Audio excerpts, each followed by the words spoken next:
Bilangan pasal 6 ayat 1-27. Dan berfirmanlah Yahwe kepada Musa dengan mengatakan, berbicaralah kepada Bani Israel dan haruslah engkau mengatakan kepada mereka, ketika seorang pria atau wanita membuat suatu nazar khusus yaitu nazar seorang nazir, untuk mengkhususkan dirinya kepada Yahwe, haruslah dia menjauhkan dirinya dari anggur dan minuman keras, janganlah dia meminum anggur asam yang dibuat dari anggur atau anggur asam yang dibuat dari minuman keras, dan janganlah meminum air anggur apapun dan janganlah memakan buah anggur yang segar atau yang kering. Sepanjang waktu kenazirannya janganlah dia memakan apapun yang dibuat dari pohon anggur, dari biji anggur bahkan sampai kulit anggur. Sepanjang waktu nazarnya sebagai nazir, janganlah pisau cukur melewati kepalanya, haruslah dia tetap kudus sampai waktu yang ia khususkan dirinya bagi Yahwe sudah genap. Haruslah dia membiarkan ikal-ikal rambut kepalanya tumbuh. Selama waktu ia mengkhususkan dirinya kepada Yahwe janganlah dia mendekat kepada orang mati. Janganlah dia mencemarkan dirinya pada ayahnya atau pada ibunya atau pada saudara laki-lakinya atau pada saudara perempuannya jika mereka mati, karena tanda kenazirannya kepada Elohim ada di atas kepalanya. Sepanjang waktu kenazirannya haruslah dia kudus kepada Yahwe. Dan jika ada seseorang mati dengan sangat tiba-tiba di sampingnya, dan dia mencemarkan kepala kenazirannya, maka haruslah dia mencukur rambut kepalanya pada hari penahirannya, pada hari ke-7 dia harus mencukur rambutnya. Dan pada hari ke-8, haruslah dia membawa 2 ekor burung tekukur atau 2 ekor anak burung merpati kepada imam, ke pintu kemah pertemuan. Dan imam itu haruslah mengolah yang seekor sebagai persembahan penghapus dosa dan yang lain sebagai persembahan bakaran, dan haruslah dia mengadakan penebusan baginya dari apa yang ia telah berdosa karena mayat. Dan haruslah dia menguduskan kepalanya pada hari itu juga. Dan haruslah dia mengabdikan kepada Yahwe hari-hari sebagai Nazarin, dan haruslah dia membawa seekor anak domba berumur setahun sebagai persembahan pengganti kesalahan. Namun hari-hari yang telah lewat dianggap batal karena kenazirannya telah tercemar. Dan inilah hukum tentang orang nazir, ketika hari kenazirannya digenapi, dia harus membawa persembahan ke pintu kemah pertemuan, dan haruslah dia mempersembahkan kurbannya kepada Yahwe, seekor anak domba jantan berumur setahun, yang sempurna, sebagai persembahan bakaran, dan seekor anak domba betina berumur setahun, yang sempurna, sebagai persembahan penghapus dosa, dan seekor domba jantan yang sempurna, sebagai persembahan pendamaian, dan 1 keranjang roti tidak beragi dari tepung halus, yaitu roti bundar yang diadon dengan minyak, serta roti tipis tidak beragi yang dioles dengan minyak, dan persembahan sajiannya serta persembahan-persembahan curahannya. Dan haruslah imam mempersembahkannya ke hadapan Yahwe, dan haruslah dia mengadakan persembahan penghapus dosanya dan persembahan bakarannya. Dan haruslah dia menjadikan domba jantan itu sebagai kurban persembahan pendamaian kepada Yahwe bersama sekeranjang roti tidak beragi. Dan imam haruslah mengolah persembahan sajian dan persembahan curahannya. Dan orang nazir itu harus mencukur rambut kepala kenazirannya di pintu kemah pertemuan, dan haruslah dia mengambil rambut dari kepala kenazirannya dan meletakkannya pada api yang ada di bawah kurban persembahan pendamaian. Dan imam itu haruslah mengambil bahu domba jantan yang sudah dimasak itu, dan 1 buah roti tidak beragi dari keranjang, dan 1 buah roti tipis yang tidak beragi, dan haruslah dia meletakkannya di telapak tangan orang nazir itu setelah dia mencukur rambut kenazirannya. Dan haruslah imam mengayun-ayunkan hal-hal itu sebagai persembahan ayunan di hadapan Yahwe. Semuanya itu menjadi kudus bagi imam, bersama dengan dada persembahan ayunan, dan paha persembahan hunjukan. Dan sesudah itu orang nazir itu boleh meminum anggur. Inilah hukum tentang orang nazir yang menazarkan persembahannya kepada Yahwe untuk kenazirannya, selain dari apa yang dapat diperoleh tangannya. Sesuai dengan nazarnya yang telah dia ikrarkan, demikianlah dia harus melakukannya sesuai dengan hukum kenazirannya. Dan berfirmanlah Yahwe kepada Musa dengan mengatakan, berbicaralah kepada Harun dan anak-anaknya dengan mengatakan, beginilah engkau harus memberkati Bani Israel. Engkau harus mengatakan kepada mereka, Yahwe memberkati engkau dan memelihara engkau. Yahwe membuat wajahnya bersinar atasmu, dan bermurah hati kepadamu. Yahwe menghadapkan wajahnya kepadamu, dan memberi engkau damai sejahtera. Demikianlah mereka harus menaruh namaku di atas Bani Israel, dan aku akan memberkati mereka. Bilangan pasal 7 ayat 1-89.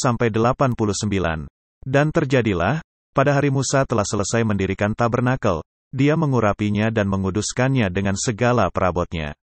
Dan mezbahnya dengan seluruh perkakasnya, dia mengurapi semuanya itu serta menguduskannya juga. Dan para pemimpin Israel, yaitu kepala-kepala keluarga leluhur mereka datang mendekat. Merekalah para pemimpin suku, mereka inilah yang mengepalai orang-orang yang terbilang jumlahnya.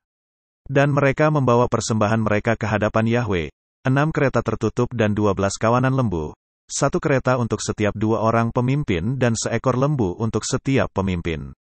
Dan mereka mempersembahkannya di depan tabernakel. Dan berfirmanlah Yahwe kepada Musa dengan mengatakan, ambillah itu dari mereka, agar hal-hal itu dapat berguna untuk mengerjakan pelayanan di kemah pertemuan. Dan haruslah engkau memberikan semuanya itu pada orang Lewi, masing-masing orang sesuai dengan pelayanannya. Dan Musa mengambil kereta-kereta dan lembu-lembu itu dan memberikannya kepada orang-orang Lewi. Dia memberikan 2 kereta dan 4 ekor kawanan lembu kepada keturunan Gerson, sesuai dengan pelayanan mereka.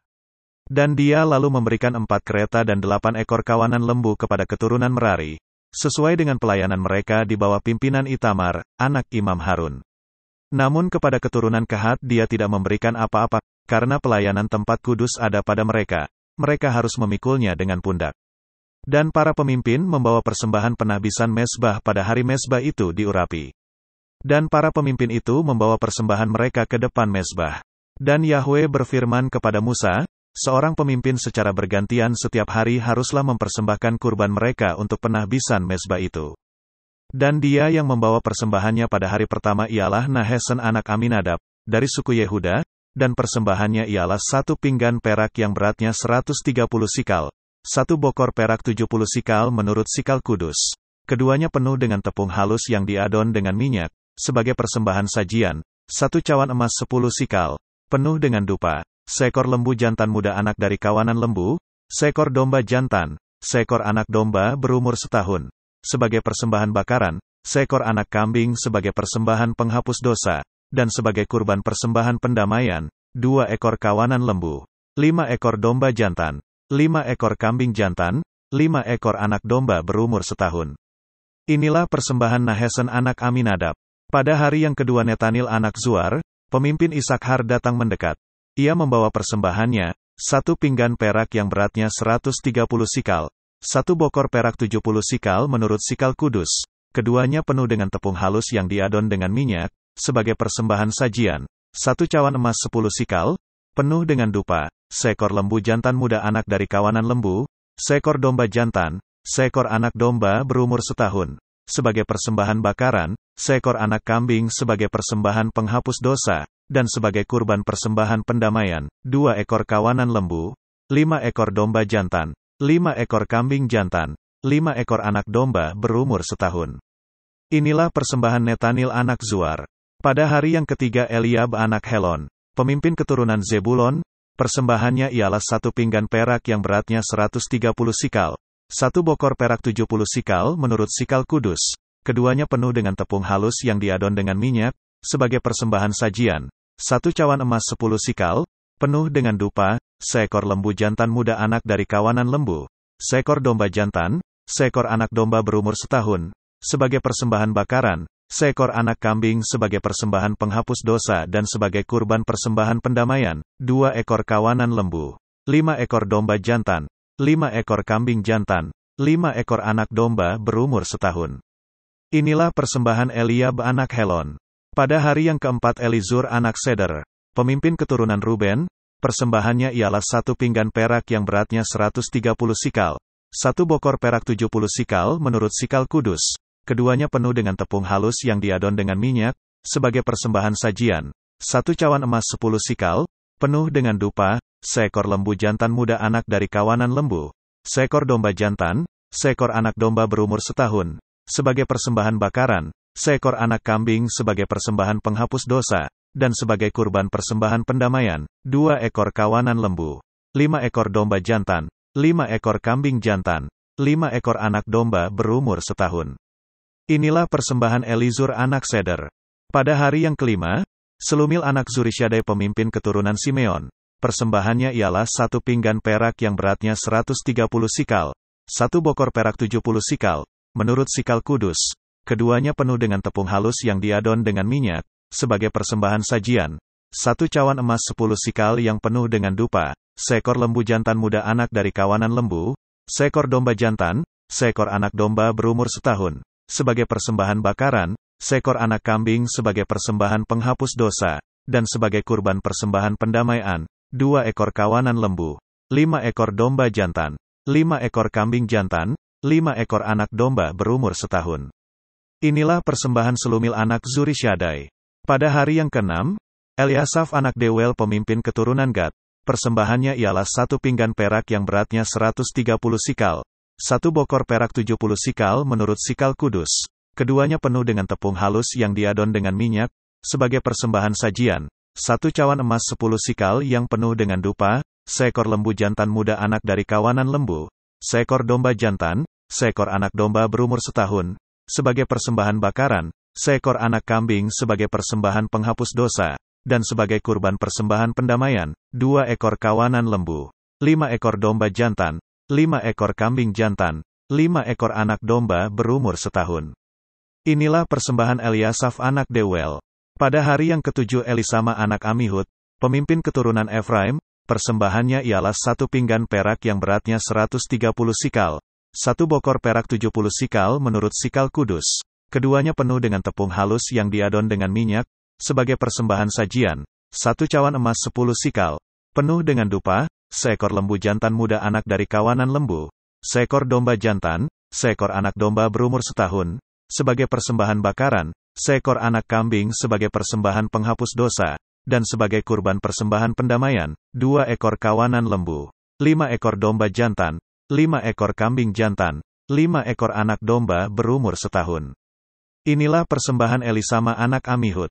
Pada hari yang ke-8 Gamaliel anak Pedazur, pemimpin keturunan Manase, persembahannya ialah 1 pinggan perak yang beratnya 130 sikal, 1 bokor perak 70 sikal menurut sikal kudus, keduanya penuh dengan tepung halus yang diadon dengan minyak, sebagai persembahan sajian, 1 cawan emas 10 sikal, penuh dengan dupa, seekor lembu jantan muda anak dari kawanan lembu, seekor domba jantan, seekor anak domba berumur setahun, sebagai persembahan bakaran, seekor anak kambing sebagai persembahan penghapus dosa, dan sebagai kurban persembahan pendamaian, 2 ekor kawanan lembu, 5 ekor domba jantan, 5 ekor kambing jantan, 5 ekor anak domba berumur setahun. Inilah persembahan Gamaliel anak Pedazur. Pada hari yang ke-9 Abidan anak Gideoni, pemimpin keturunan Benyamin, persembahannya ialah 1 pinggan perak yang beratnya 130 sikal, 1 bokor perak 70 sikal menurut sikal kudus, keduanya penuh dengan tepung halus yang diadon dengan minyak, sebagai persembahan sajian, 1 cawan emas 10 sikal, penuh dengan dupa, seekor lembu jantan muda anak dari kawanan lembu, seekor domba jantan, seekor anak domba berumur setahun, sebagai persembahan bakaran, seekor anak kambing sebagai persembahan penghapus dosa, dan sebagai kurban persembahan pendamaian, 2 ekor kawanan lembu, 5 ekor domba jantan, 5 ekor kambing jantan, 5 ekor anak domba berumur setahun. Inilah persembahan Abidan anak Gideoni. Pada hari yang ke-10 Ahiezer anak Amisyaddai, pemimpin keturunan dan, persembahannya ialah 1 pinggan perak yang beratnya 130 sikal, 1 bokor perak 70 sikal menurut sikal kudus, keduanya penuh dengan tepung halus yang diadon dengan minyak, sebagai persembahan sajian, 1 cawan emas 10 sikal, penuh dengan dupa, seekor lembu jantan muda anak dari kawanan lembu, seekor domba jantan, seekor anak domba berumur setahun, sebagai persembahan bakaran, seekor anak kambing sebagai persembahan penghapus dosa, dan sebagai kurban persembahan pendamaian, 2 ekor kawanan lembu, 5 ekor domba jantan, 5 ekor kambing jantan, 5 ekor anak domba berumur setahun. Inilah persembahan Ahiezer anak Amisyaddai. Pada hari yang ke-11 Pagiel anak Ohran, pemimpin keturunan Asher, persembahannya ialah 1 pinggan perak yang beratnya 130 sikal, 1 bokor perak 70 sikal menurut sikal kudus, keduanya penuh dengan tepung halus yang diadon dengan minyak, sebagai persembahan sajian, 1 cawan emas 10 sikal, penuh dengan dupa, dan seekor lembu jantan muda anak dari kawanan lembu, seekor domba jantan, seekor anak domba berumur setahun, sebagai persembahan bakaran, seekor anak kambing sebagai persembahan penghapus dosa, dan sebagai kurban persembahan pendamaian, 2 ekor kawanan lembu, 5 ekor domba jantan, 5 ekor kambing jantan, 5 ekor anak domba berumur setahun. Inilah persembahan Pagiel anak Ohran. Pada hari yang ke-12 Ahira anak Enan, pemimpin keturunan Naftali, persembahannya ialah 1 pinggan perak yang beratnya 130 sikal, 1 bokor perak 70 sikal menurut sikal kudus, keduanya penuh dengan tepung halus yang diadon dengan minyak, sebagai persembahan sajian, 1 cawan emas 10 sikal, penuh dengan dupa, seekor lembu jantan muda anak dari kawanan lembu, seekor domba jantan, seekor anak domba berumur setahun, sebagai persembahan bakaran, seekor anak kambing sebagai persembahan penghapus dosa, dan sebagai kurban persembahan pendamaian, 2 ekor kawanan lembu, 5 ekor domba jantan, 5 ekor kambing jantan, 5 ekor anak domba berumur setahun. Inilah persembahan Ahira anak Enan. Inilah persembahan penahbisan untuk mezbah di tangan para pemimpin Israel pada hari mezbah itu diurapi, 12 pinggan perak, 12 bokor perak dan 12 cawan emas. Tiap-tiap pinggan perak, 130 sikal dan tiap-tiap bokor perak, 70 sikal, seluruh perkakas perak itu, 2.400 sikal menurut sikal kudus. Ke-12 cawan emas yang penuh dengan dupa, tiap-tiap cawan 10 sikal menurut sikal kudus. Seluruh cawan emas itu 120 sikal, seluruh kawanan lembu untuk persembahan bakaran itu ada 12 ekor lembu jantan muda, domba jantan ada 12 ekor, anak domba berumur setahun ada 12 ekor, serta persembahan sajian mereka, dan kambing jantan untuk persembahan penghapus dosa ada 12 ekor. Dan seluruh kawanan lembu kurban persembahan pendamaian itu ada 24 ekor lembu jantan muda, domba jantan ada 60 ekor, kambing jantan ada 60 ekor, anak domba berumur setahun ada 60 ekor. Inilah persembahan penahbisan mezbah, setelah mezbah itu diurapi.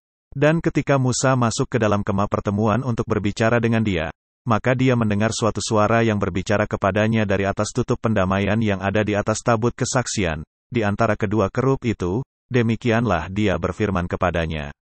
Bilangan pasal 8 ayat 1-26.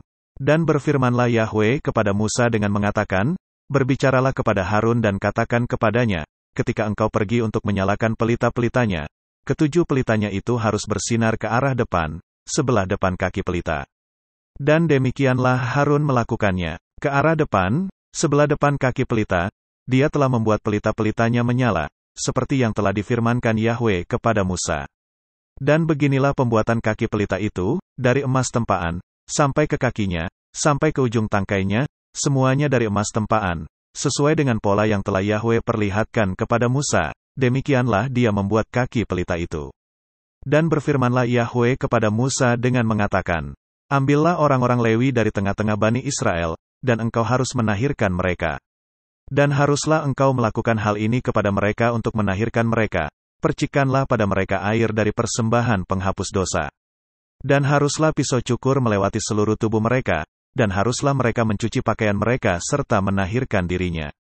Dan haruslah mereka mengambil seekor lembu jantan muda, anak dari kawanan lembu, dan persembahan sajiannya dari tepung halus yang diadon dengan minyak. Dan haruslah engkau mengambil seekor lembu jantan muda kedua, anak dari kawanan lembu, sebagai persembahan penghapus dosa. Dan engkau harus mendekatkan orang Lewi ke depan kemah pertemuan, dan engkau harus mengumpulkan seluruh jemaat Bani Israel. Dan engkau harus mendekatkan orang Lewi itu ke hadapan Yahwe, dan Bani Israel harus menumpangkan tangannya ke atas orang Lewi itu. Dan haruslah Harun mengayun-ayunkan orang Lewi itu di hadapan Yahwe sebagai persembahan ayunan dari Bani Israel, agar mereka siap untuk mengerjakan pelayanan bagi Yahwe. Dan orang-orang Lewi haruslah menumpangkan tangannya di atas kepala lembu-lembu jantan muda itu. Dan haruslah engkau mengolah yang seekor sebagai persembahan penghapus dosa, dan yang lain sebagai persembahan bakaran kepada Yahwe, untuk mengadakan penghapusan dosa bagi orang-orang Lewi. Dan engkau harus menyuruh orang-orang Lewi berdiri di hadapan Harun, dan di hadapan anak-anaknya, sedemikian seperti engkau mengunjukkan mereka sebagai suatu persembahan hunjukan kepada Yahwe. Demikian haruslah engkau memisahkan orang-orang Lewi dari tengah-tengah Bani Israel, dan orang-orang Lewi itu menjadi kepunyaanku. Kemudian sesudah itu orang-orang Lewi harus masuk untuk mengerjakan kemah pertemuan, dan haruslah engkau menahirkan mereka dan menghunjukkan mereka sebagai persembahan hunjukan. Sebab, mereka sepenuhnya diberikan kepadaku dari antara Bani Israel. Aku telah mengambilnya bagiku sebagai ganti orang-orang yang membuka kandungan, yaitu semua anak sulung dari Bani Israel. Karena setiap anak sulung di antara Bani Israel adalah kepunyaanku, baik dari antara manusia maupun dari antara binatang. Pada hari aku memukul semua anak sulung di tanah Mesir, aku telah mengkhususkan mereka bagiku. Namun aku telah mengambil orang-orang Lewi sebagai ganti setiap anak sulung di antara Bani Israel.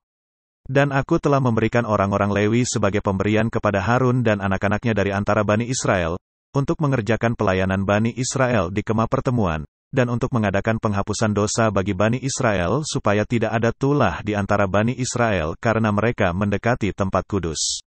Demikianlah dilakukan oleh Musa dan Harun dan seluruh Bani Israel pada orang-orang Lewi sesuai dengan semua yang telah Yahwe perintahkan kepada Musa mengenai orang-orang Lewi. Demikianlah Bani Israel melakukannya kepada mereka. Dan orang-orang Lewi menahirkan diri mereka sendiri, dan mencuci pakaian-pakaian mereka. Dan Harun mengunjukkan mereka sebagai persembahan hunjukan di hadapan Yahwe, dan Harun mengadakan penebusan bagi mereka untuk menahirkan mereka. Dan sesudah itu masuklah orang-orang Lewi untuk mengerjakan pelayanan mereka di kemah pertemuan, di hadapan Harun dan anak-anaknya seperti yang telah Yahwe perintahkan kepada Musa mengenai orang-orang Lewi. Demikianlah mereka melakukannya kepada orang-orang Lewi. Dan berfirmanlah Yahwe kepada Musa dengan mengatakan, inilah yang berlaku bagi orang-orang Lewi dari yang berumur 25 tahun dan seterusnya. Dia harus masuk ke dalam barisan demi barisan dalam pelayanan kemah pertemuan. Dan pada umur 50 tahun haruslah dia pulang dari barisan penata layanan itu, dan janganlah dia bekerja lagi. Namun dia boleh melayani bersama saudara-saudaranya di kemah pertemuan untuk memegang tanggung jawab, tetapi tidak mengerjakan pelayanan. Demikianlah harus engkau lakukan terhadap orang-orang Lewi dalam tanggung jawab mereka. Bilangan pasal 9 ayat 1-23. Dan berbicaralah Yahwe kepada Musa di padang gurun Sinai pada bulan pertama tahun yang kedua, setelah mereka keluar dari tanah Mesir, dengan berfirman.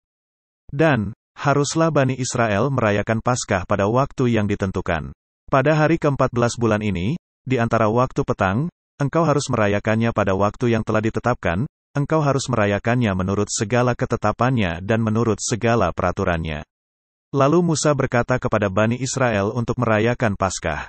Dan mereka merayakan Paskah pada bulan yang pertama hari ke-14 bulan itu, di antara waktu petang, di padang gurun Sinai sesuai dengan segala yang telah Yahwe perintahkan kepada Musa, demikianlah Bani Israel melakukannya. Dan ada orang-orang yang menjadi cemar karena mayat sehingga mereka tidak dapat merayakan Paskah pada hari itu. Mereka datang mendekat ke hadapan Musa, dan ke hadapan Harun pada hari itu. Orang-orang itu lalu berkata kepadanya, kami menjadi cemar karena mayat. Mengapa kami dicegah sehingga kami tidak dapat mempersembahkan kurban kepada Yahwe pada waktu yang telah ditetapkan di tengah-tengah Bani Israel? Dan Musa berkata kepada mereka, tunggulah, dan aku akan mendengar apa yang akan Yahwe perintahkan mengenai kamu. Dan berfirmanlah Yahwe kepada Musa dengan mengatakan, berbicaralah kepada Bani Israel dengan mengatakan, jika salah satu dari kamu atau dari keturunanmu menjadi cemar oleh karena mayat atau sedang dalam perjalanan jauh, maka dia harus tetap merayakan Paskah bagi Yahwe. Pada bulan yang kedua, hari yang ke-14 di antara waktu petang, haruslah mereka merayakannya, mereka harus memakannya dengan roti tidak beragi dan sayur pahit. Janganlah mereka meninggalkan apapun daripadanya sampai pagi, dan janganlah mematahkan sepotong tulang pun padanya. Menurut segala ketetapan Paskah, haruslah mereka merayakannya. Namun, orang yang tahir dan tidak sedang dalam perjalanan, dan dia gagal merayakan Paskah, orang itu haruslah dilenyapkan dari antara bangsanya karena dia tidak membawa persembahan Yahwe pada waktu yang telah ditetapkan, orang itu akan menanggung dosanya. Dan jika seorang pengembara menumpang bersamamu dan ingin merayakan Paskah bagi Yahwe, dia harus melakukannya menurut ketetapan Paskah, dan menurut peraturannya. Engkau harus memiliki satu ketetapan, baik bagi orang asing maupun bagi penduduk asli tanah itu. Dan pada hari berdirinya tabernakel, segumpal awan menutupi tabernakel yaitu kemah kesaksian. Dan pada malam hari ada yang seperti rupa api di atas tabernakel hingga pagi hari. Demikianlah terus-menerus awan itu akan menutupi kemah, dan pada malam hari tampak seperti api. Dan kapanpun awan itu terangkat dari atas kemah itu, maka orang Israel pun berangkat, dan di tempat awan itu berada, di sanalah Bani Israel berkemah. Atas perintah Yahwe Bani Israel berangkat, dan atas perintah Yahwe mereka berkemah. Selama awan itu berdiam di atas tabernakel, mereka tetap berkemah. Apabila awan itu tinggal di atas tabernakel selama berhari-hari, maka Bani Israel akan memelihara pesan Yahwe dan tidak berangkat. Dengan demikian, ketika awan itu tinggal beberapa hari di atas tabernakel menurut perintah Yahwe, mereka tetap berkemah, dan menurut perintah Yahwe, mereka berangkat. Dan ada kalanya awan itu tinggal di sana dari malam sampai pagi. Waktu awan itu terangkat pada pagi hari, maka mereka akan berangkat. Baik pada waktu siang maupun pada waktu malam, kapanpun awan itu terangkat, maka mereka pun berangkat. baik selama 2 hari, atau 1 bulan, atau selama berhari-hari, ketika awan itu diam di atas tabernakel, Bani Israel tetap berkemah dan tidak berangkat. Dan ketika awan itu terangkat, mereka berangkat. Atas perintah Yahwe mereka berkemah, dan atas perintah Yahwe mereka berangkat. Mereka memelihara pesan Yahwe, sesuai dengan perintah Yahwe ke tangan Musa. Bilangan pasal 10 ayat 1-36. Dan berfirmanlah Yahwe kepada Musa dengan mengatakan, buatlah 2 nafiri perak bagimu, haruslah engkau membuatnya sebagai karya tempaan dan haruslah mereka ada padamu untuk pertemuan umat dan untuk pembongkaran perkemahan. Ketika mereka meniup keduanya, maka seluruh umat itu berkumpul padamu di pintu masuk kemah pertemuan. Tetapi jika mereka meniup yang satu saja, maka haruslah para pemimpin, yaitu para kepala pasukan 1000 Israel, berkumpul di hadapanmu. Ketika kamu meniup tanda peringatan, maka haruslah perkemahan yang berkemah di sebelah timur berangkat. Dan ketika kamu meniup tanda peringatan yang kedua, maka haruslah perkemahan yang berkemah di sebelah selatan berangkat. Mereka harus meniup suatu tanda peringatan untuk pemberangkatan mereka. Namun dalam menghimpun jemaat, cukuplah engkau meniup dan tidak membunyikan peringatan. Dan anak-anak imam Harun harus meniup nafiri-nafiri itu. Dan hal itu harus menjadi ketetapan bagimu selamanya, bagi generasi-generasimu. Dan ketika engkau maju berperang di tanahmu melawan musuh yang menekanmu, kemudian haruslah engkau meniup tanda peringatan dengan nafiri-nafiri itu, dan engkau akan diingat di hadapan Yahwe, Elohimmu. Dan engkau akan diselamatkan dari musuh-musuhmu. Juga pada hari sukacitamu, dan perayaan-perayaanmu yang telah ditentukan, dan pada permulaan bulan-bulan barumu, haruslah engkau meniup nafiri-nafiri itu atas persembahan bakaranmu dan atas kurban persembahan pendamaianmu. Dan mereka akan menjadi peringatan bagimu di hadapan Elohimmu. Akulah Yahwe, Elohimmu. Dan pada tahun kedua, bulan kedua, pada hari yang ke-20 bulan itu, awan itu terangkat dari atas tabernakel kesaksian.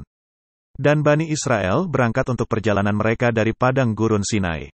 Lalu awan itu berhenti di padang gurun Paran. Jadi berangkatlah mereka untuk pertama kalinya menurut perintah Yahwe dengan perantaraan Musa. Dan berangkatlah panji perkemahan keturunan Yehuda, sebagai yang pertama, menurut barisan-barisan mereka. Dan atas barisannya ada Nahesen anak Aminadab. Dan atas barisan suku keturunan Ishakar ada Netanil anak Zuar. Dan atas barisan suku keturunan Zebulon ada Eliab anak Helon. Lalu tabernakel itu dibongkar, dan berangkatlah keturunan Gerson dan keturunan Merari yang mengangkat tabernakel itu. Kemudian berangkatlah panji perkemahan Ruben menurut barisan-barisan mereka. Dan atas barisannya ada Elizur anak Seder. Dan atas barisan suku keturunan Simeon ada Selumil anak Zurishaddai. Dan atas barisan suku keturunan Gad ada Eliasaf anak Rehuel. Dan berangkatlah orang-orang Kehat, mengangkat tempat kudus. Dan yang lain harus sudah memasang tabernakel sebelum mereka datang. Kemudian berangkatlah panji perkemahan Efraim menurut barisan-barisan mereka. Dan atas barisannya ada Elisama anak Amihud. Dan atas barisan suku keturunan Manase ada Gamaliel anak Pedazur. Dan atas barisan suku keturunan Benyamin ada Abidan anak Gideoni.